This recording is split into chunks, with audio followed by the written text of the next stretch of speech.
François Gabard, SEBASTIENSALOMGOMISSIP à retour express au port. Le navigateur François Gabard Massif a bouclé dimanche le tour du monde en solitaire en un temps canon de 42 jours. 16h40, soit 6 jours et 10 heures de mieux que le précédent record.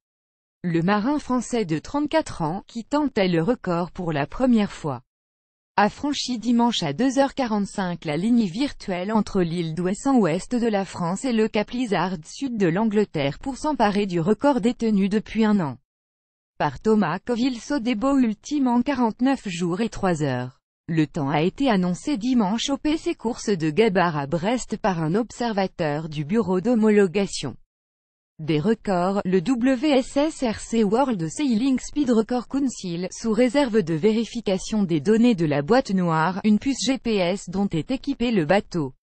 Il n'avait fait qu'une seule fois le tour du monde. Gabard devient le 4e navigateur de l'histoire de la course au large à battre un record sur un tour du monde en solitaire sans escale. Le premier a été Francis Joyon en 2004 72 J22 puis en 2008 57 J13 heures. En 2005, ce fut la Britannique Helen MacArthur 71 J14 heures et enfin Coville en 2016 49 J3 heures. Gabard est parti le 4 novembre pour chasser le record que Coville avait pulvérisé de 8 jours à sa 5e tentative. Un an après la performance de Coville, annoncée comme très difficile à battre, Gabard s'était lancé à bord de bateaux nouvelle génération, un maxi trimaran 30 mètres de long et 21 mètres de large, catégorie ultime mis à l'eau à l'été 2015. Le navigateur n'avait alors fait qu'une seule fois le tour du monde, en 20 122 013 avec sa victoire lors du Vendée Globe en monocoque IMOCA.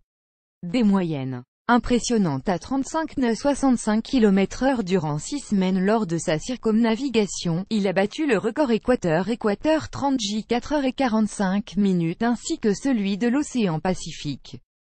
7 jours 15h15 et amélioré plusieurs temps de référence non reconnus par la WSSRC.